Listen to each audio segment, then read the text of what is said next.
Hello, hello à toi, j'espère que tu vas bien. On se retrouve dans une nouvelle vidéo YouTube où j'ai analysé le profil des personnes avec lesquelles je travaille.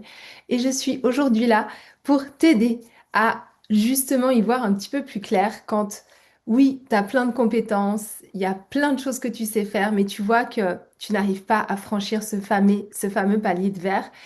Et finalement, les problèmes que j'ai identifiés, si tu me suis, eh bien, ou si tu es tombé sur cette vidéo, tu vas très certainement te rendre compte que c'est souvent ce qu'on ressent en tant qu'entrepreneur et j'aimerais t'y apporter des solutions parce que moi aussi, pendant des années, je suis restée coincée par rapport à ces problématiques et heureusement, aujourd'hui, grâce au travail que je fais sur l'identité, sur la régulation du système nerveux, et depuis des années sur la prise, la prise de soin de moi de manière globale, eh bien, on arrive à dépasser ces paliers.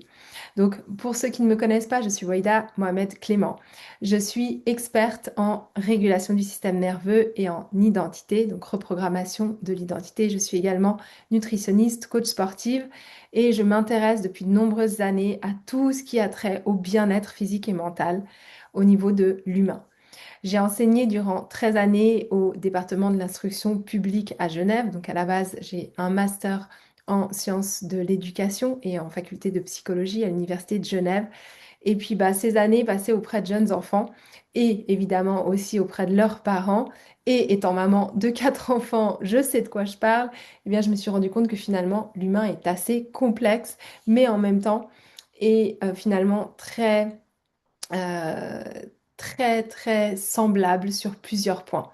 Et que quand on a atteint un certain niveau de conscience, donc je vais pas trop faire toute la base, mais en gros, mes contenus, ils vont te plaire si tu as compris que tu avais un impact sur ta vie, si tu as compris que nous ne sommes pas des petites choses comme ça ballottées dans le monde et sans pouvoir, eh bien, tu vas vite te rendre compte que plus on s'élève en conscience, plus on va réussir à magnétiser à nous la vie qu'on désire, mais que c'est pas si facile que ça parce que nous sommes quand même drivés par nos 95% d'inconscient, de pensée inconsciente, donc 95%, pardon, je suis suisse, 95% sont des pensées inconscientes qui vont venir en fait finalement saboter nos réels désirs. Mais c'est pas un sabotage, c'est juste une possibilité d'aller voir ce qui ne colle pas encore avec dans notre identité, notre manière d'être pour accéder vraiment à la vibration de la personne que tu souhaites être et l'obtenir dans la réalité. Depuis des années, on a cru que c'est en changeant la matière qu'on allait avoir de nouveaux résultats. En tout cas, pour moi, ça a été le cas pendant de nombreuses années. Et maintenant, plus ça va, plus je me rends compte que finalement, et je me rends compte au travers des nombreuses personnes que je coach, eh bien, c'est en changeant les choses à l'intérieur qu'on va changer les choses à l'extérieur. Alors, quels sont ces fameux problèmes qu'on retrouve de manière récurrente quand on est dans la communauté de Waïda Mohamed Clément?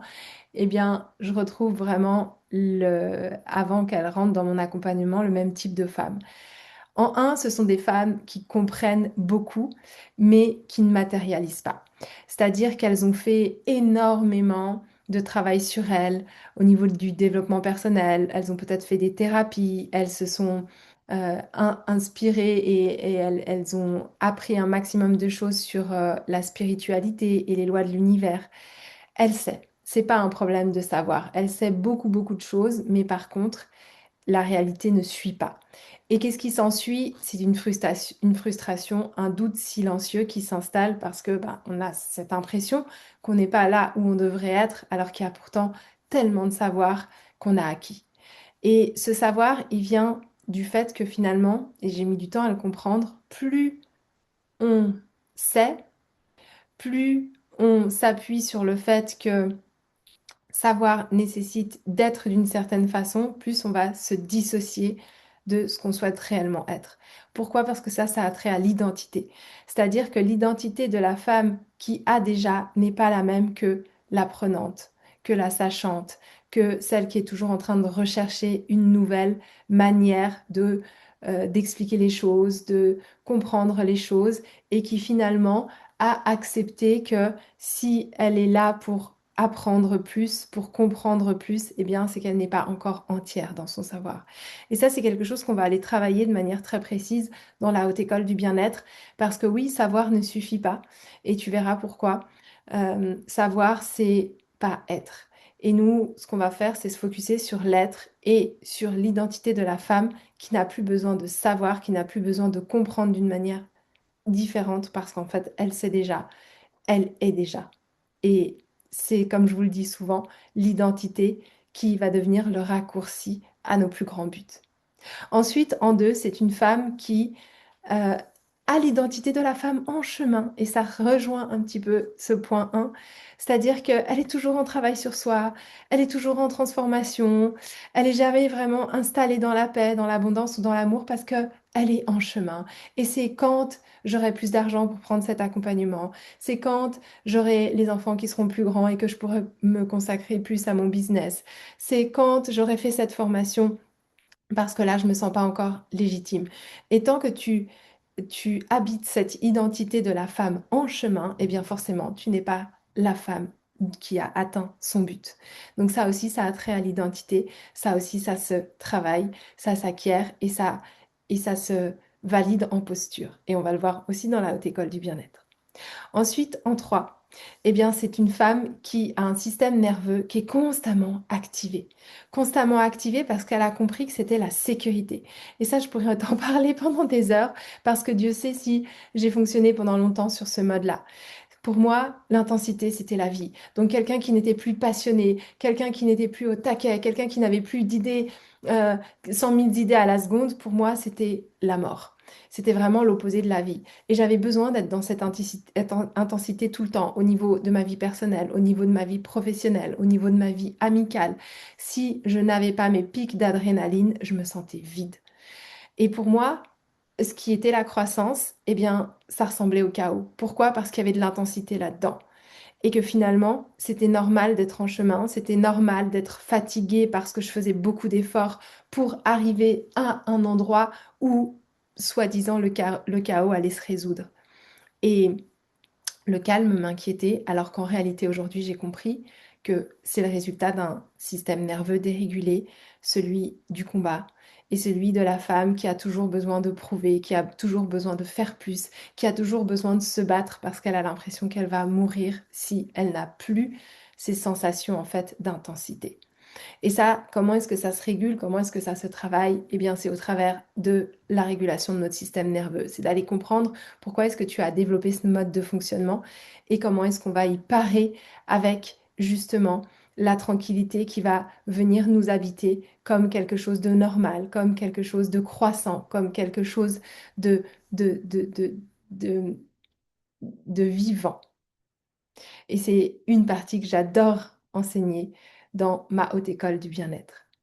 Ensuite, en 4, et ça va certainement te parler, c'est la femme qui travaille avec moi, c'est une femme qui se sent responsable de tout. Elle se sent responsable de ses émotions, des autres, des résultats, du lien qu'elle a entre elle et son client, ou elle et son conjoint, ou elle et ses enfants, etc. Elle porte beaucoup trop depuis trop longtemps. Et c'est ok, c'est comme ça, c'est à accepter au départ, mais elle le sent que c'est pas juste, que c'est pas légitime et que finalement, ça crée une barrière pour réussir à aller plus loin. Donc, être responsable de tout, porter en charge les émotions des autres et nous culpabiliser quand on n'arrive plus ou quand on n'est pas capable d'avoir résolu comme on l'aurait aimé ce qui ne nous appartient pas, eh bien, c'est la meilleure façon de te retenir loin de tes objectifs. Comment ça se travaille? Ça se travaille avec l'intelligence émotionnelle.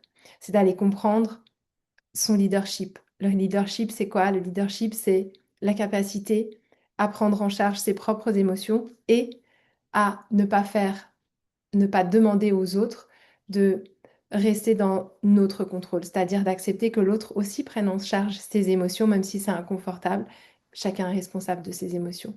Et moi, je fonctionne en acceptant de ne pas me faire porter mes émotions aux autres et l'autre, pareil, a en charge de porter ses propres émotions et n'a pas à me les faire porter sur moi-même ou je n'ai pas, lui, à lui demander d'agir différemment par rapport à ses propres émotions.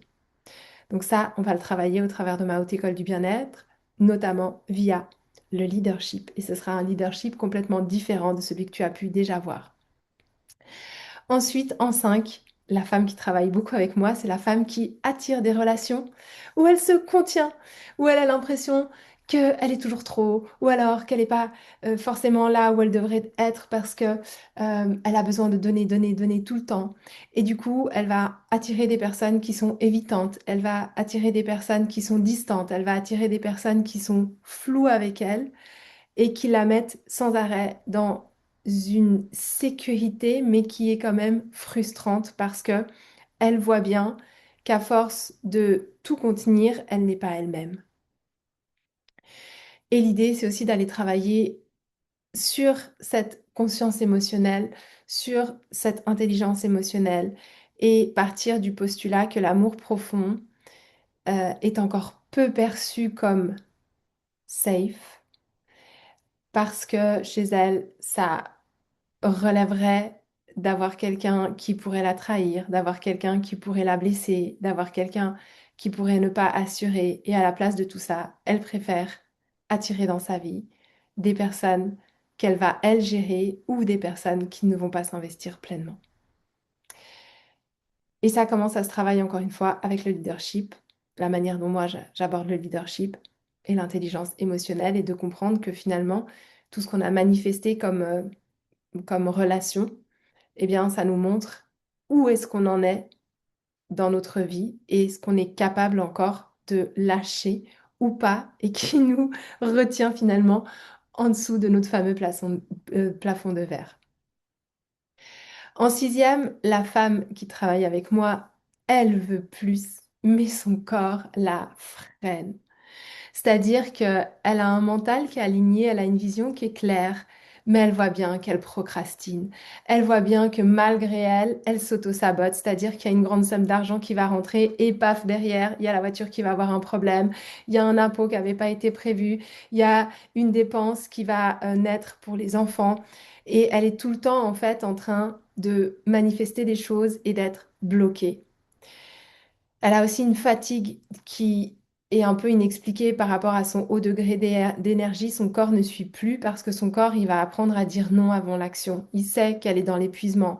Il sait qu'elle prend pas soin d'elle. Même si elle sait qu'elle devrait prendre soin d'elle, elle ne le fait pas complètement. Et ça, c'est encore une fois un système nerveux dérégulé qui est en fuite, qui est en combat, qui est en figement. Et on peut passer par un peu les trois. Euh, et ce qui va être intéressant, c'est d'aller regarder que suivant comment on fonctionne, eh ben, ça peut se changer, on peut reconfigurer tout ça et on peut être dans un dynamisme de vie où on se réapproprie nos propres manières de fonctionner par rapport à nous-mêmes et pas par rapport aux autres et par rapport à ces fameux 95% de pensée inconsciente, on va mettre le doigt dessus, on va voir les choses. On va pas chercher à aller changer le résultat, on va chercher à voir le fonctionnement. Quand tu vois le fonctionnement, alors tu as repris ton pouvoir. Mais si on ne voit pas ce qui ne va pas, on ne peut pas agir sur ce qui ne va pas. Ensuite, en 7, la femme qui travaille avec moi, elle croit que si elle se relâche, tout va s'écrouler. Elle a l'habitude de toujours tout contenir.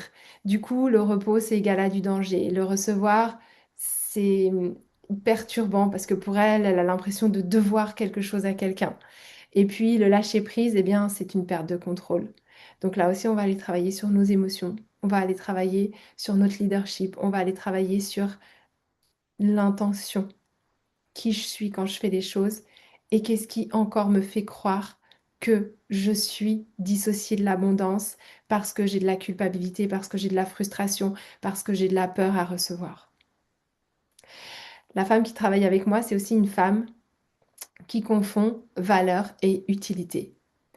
Elle s'est construite sur je suis forte, je suis fiable, je suis loyale, je suis utile et on ne me dérange jamais parce que je peux tout faire. Et du coup, pour elle, exister sans performance, c'est inconfortable. Alors que on est simplement méritant de l'abondance parce qu'on est sur cette terre. et parce que ça dépend pas de nos efforts ou du fait d'être forte ou du fait d'être fiable ou loyale. C'est pas du tout ça, et je pense que tu l'as remarqué dans les gens autour de toi qui ont beaucoup d'argent. C'est pas forcément les gens qui sont les plus travailleurs, les plus fiables, les plus utiles. C'est simplement ceux qui ont appris à recevoir, encore une fois. Et appris qu'ils avaient juste le droit d'exister en étant et qu'ils avaient ce droit à l'abondance comme tout le monde et qu'ils l'ont saisi. Donc on va aller travailler sur le recevoir dans ma haute école du bien-être pour justement renverser cette tendance par rapport à cette fameuse femme forte qui porte tout. La femme qui travaille avec moi, c'est aussi une femme qui est épuisée d'être celle qui tient tout le temps. Même quand ça va, elle continue à tout tenir. Et elle ne sait jamais, elle ne s'autorise jamais à être portée par les autres. Du coup, elle a cru en toutes ces phrases qui disent qu'il vaut mieux être seule, que de toute façon, au moins, elle ne doit sa réussite à personne, qu'on ne pourra jamais rien lui reprocher parce qu'elle n'a jamais rien demandé. Alors qu'on est là dans un but d'unité. On est là pour co-créer. On est là pour accepter dans nos moments où on est moins forte d'avoir un soutien.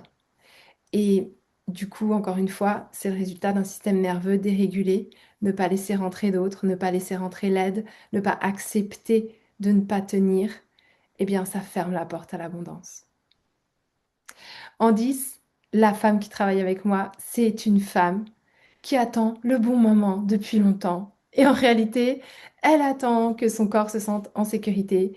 Mais ce bon moment n'arrivera jamais.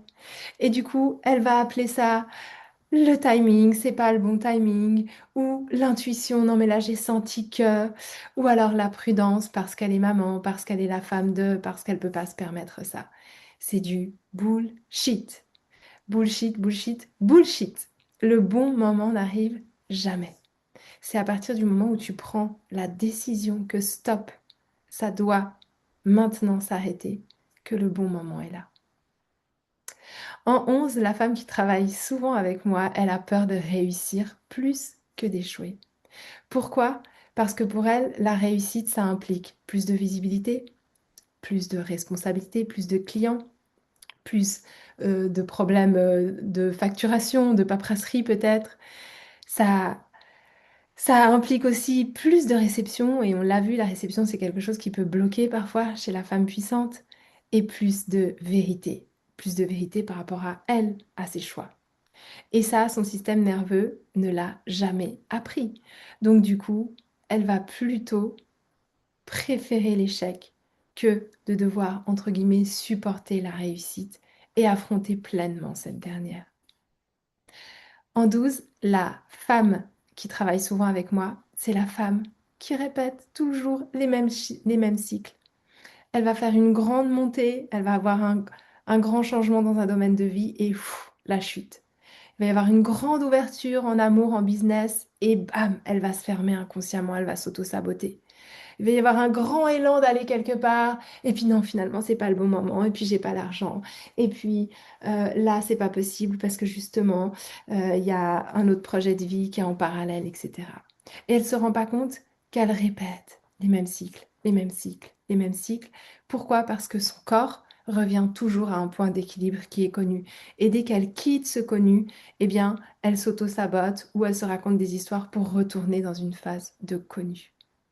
Et ça se régule avec, de nouveau, la connaissance de son propre système nerveux, la connaissance de ses émotions, de son corps, de comment je fonctionne, et de voir vraiment ce que je crée, pourquoi je le crée, et surtout l'identité de la personne avec laquelle je crée ça, et changer cette identité pour devenir la femme que tu souhaites aujourd'hui être et que tu as pleinement le droit d'être.